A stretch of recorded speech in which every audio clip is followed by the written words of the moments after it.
como ele é médico cardiologista e a gente tem por ele uma autoestima, claro, por ser meu filho, mas pela competência e pelo profissionalismo com que ele desenvolve a cardiologia na cidade de Tampa, onde ele mora, nos Estados Unidos, é que eu pude extrair dele num bate-papo, sabendo sobre colesterol, etc e tal, e pude tomar conhecimento de alguns tratamentos super recentes, medicamentosos, e que poderão trazer soluções até muito prazerosas para o paciente que tem problema com colesterol.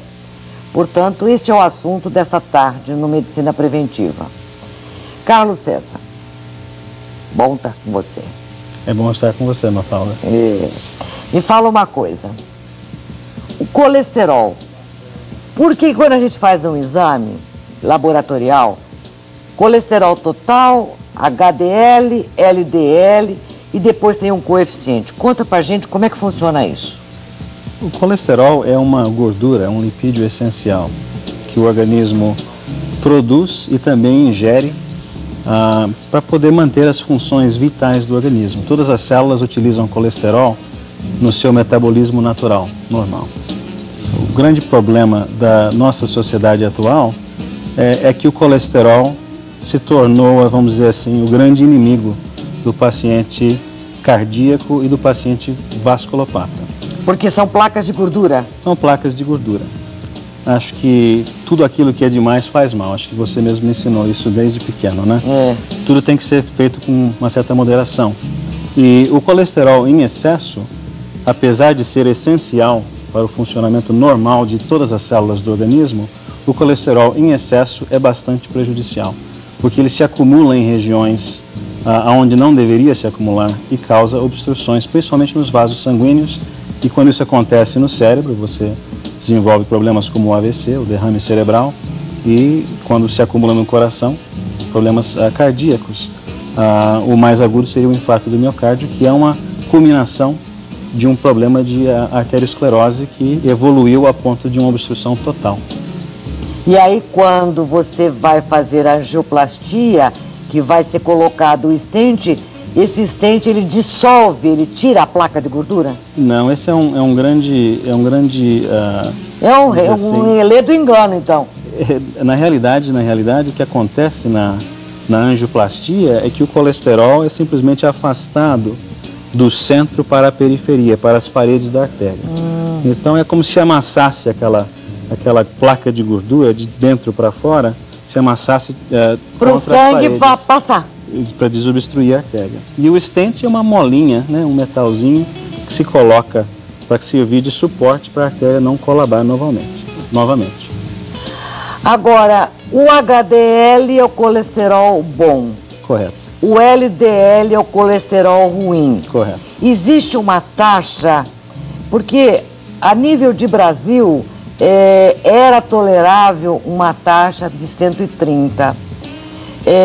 Enquanto isso, a nível de Estados Unidos, essa taxa já era de 100. E agora preconiza-se, pelo que eu andei lendo, que essa taxa já baixou para 70. Está se exigindo mais ainda. Quanto mais se conhece a respeito do assunto, quanto mais a gente aprende a respeito desse assunto, mais a gente entende que quanto mais baixo o LDL, melhor para qualquer indivíduo, com ou sem doença coronariana. Quem produz o colesterol é o fígado? O fígado produz a grande maioria do colesterol que circula no organismo. Mas o colesterol também é ingerido na forma da alimentação. As gorduras saturadas e o colesterol natural pode ser ingerido com a alimentação. As carnes gordas? As carnes gordas, os peixes, não os peixes, mas os crustáceos são bastante ricos em colesterol natural. Mas a grande maioria, 70% a 80% do colesterol produzido no organismo, que circula no organismo, é produzido pelo fígado. De onde vem o tratamento principal da hipercolesterolemia ou do colesterol alto, que são as estatinas. São medicações que inibem a fabricação de colesterol pelo próprio fígado. O processo é complexo, mas de uma maneira assim bastante simples. Eles inibem a produção de HDL também pelo fígado. Então diminui o mal e aumenta o bom. Uma proporção não direta, mas uma proporção boa. Para a mulher, esse HDL, que é o colesterol bom, seria uma taxa acima de 50? Correto. Isso é correto? Isso é correto. Quem tiver abaixo de 50... pode ser considerado baixo. Para a mulher. Tá. Para o homem, 40. Para o homem, 40. E essa taxa de 70 é o viável, é o melhor? É o que se preconiza. É o que se pensa hoje. Inclusive, eu estive num congresso agora, há 2 meses atrás, Colégio Americano de Cardiologia em Atlanta, e um dos estudos que foram apresentados e foi recentemente publicado agora no New England Journal de Medicina e no American College of Cardiology Journal, o estudo basicamente comparou tratamento convencional com qualquer estatina e qualquer conduta de preferência do médico que estava tratando o paciente, com uma estatina nova, a rosuvastatina, cujo nome comercial nos Estados Unidos e acredito que no Brasil também seja Crestor. É uma estatina nova, bastante potente. Pacientes eram tratados ou com tratamento convencional ou com 40 miligramas de rosuvastatina. Aqueles que foram tratados com a rosuvastatina obtiveram um decréscimo no seu LDL de até 50%. Então, o LDL que começou por volta dos 130 no começo do estudo, ao término do estudo estava por volta de 60. Opa! E esses pacientes que tiveram esse decréscimo significativo no seu LDL até 60, 65, 55, demonstraram pela primeira vez na história da cardiologia um regresso na placa de ateroma que se forma dentro da artéria coronária.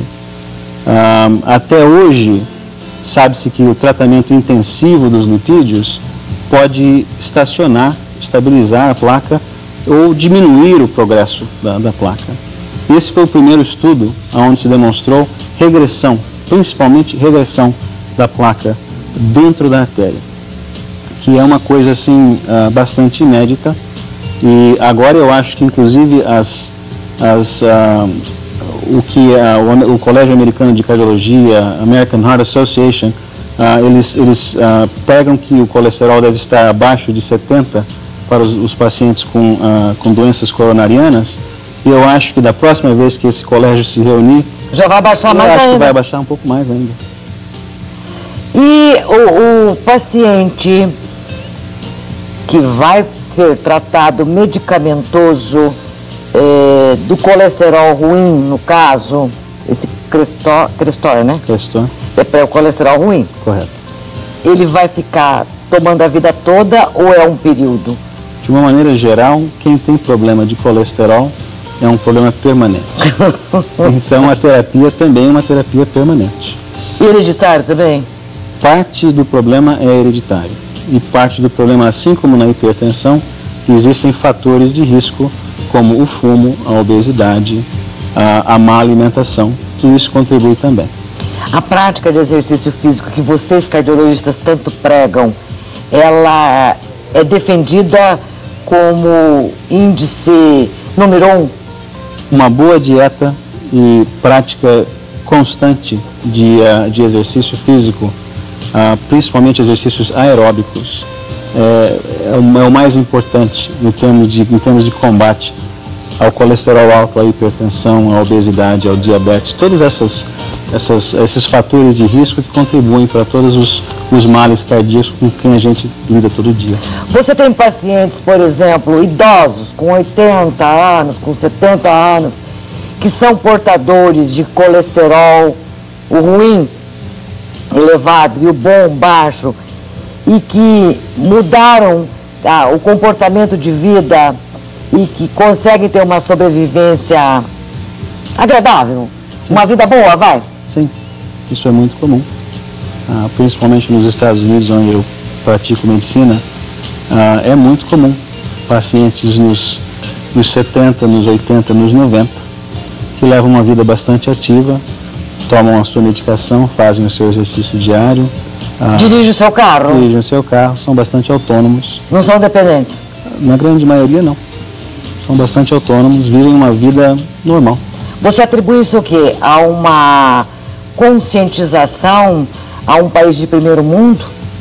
Eu acho que parte disso é a conscientização, parte disso também é o fato de que a medicina está tão evoluída hoje e a prevenção se tornou, vamos dizer assim, um enfoque da medicina contemporânea.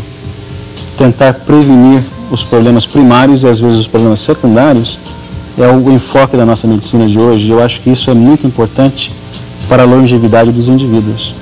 Agora, o teu paciente, ele volta no teu consultório, na sua clínica, espontaneamente, para fazer as revisões e o acompanhamento.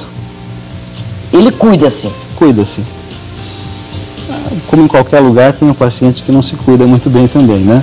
Mas a grande maioria do paciente está envolvido no próprio tratamento, né? Você não precisa ficar ligando, lembrando, nada disso, né? Paciente, a gente marca as consultas, os retornos, vamos dizer assim. Já é tudo programado? É tudo programado. E normalmente, dependendo do problema, a cada 3 meses, a cada 6 meses, a cada 1 ano, os pacientes com problemas mais graves retornam mais frequentemente, uma vez por mês, uma vez a cada 2 meses. Pacientes com problemas bastante estáveis, uma vez por ano. E tem aquele que também ele só vem realmente para fazer um check-up, né? Esse nem vem todo ano, às vezes ele vem uma vez cada 2, 3, 4 anos. O cateterismo é um exame de diagnóstico? O cateterismo cardíaco é um exame diagnóstico.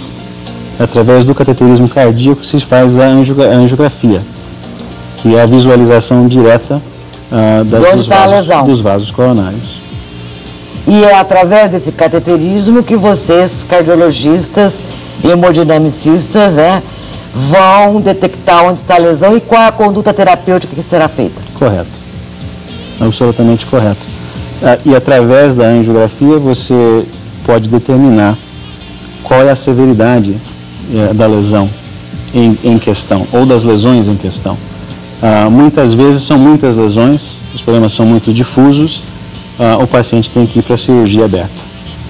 Na grande maioria das vezes, hoje, a conduta se torna angioplastia com o stent, né?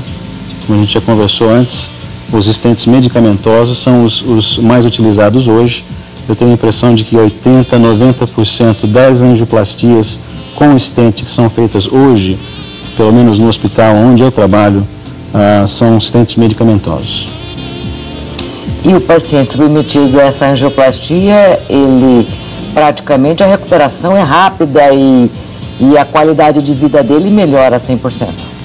Para aquele paciente que veio, vamos dizer assim, com sintomas, mas não teve um infarto, a recuperação é bastante rápida.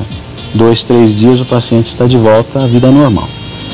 O paciente que apresentou-se primariamente com um infarto do miocárdio, a recuperação é um pouco mais longa, né?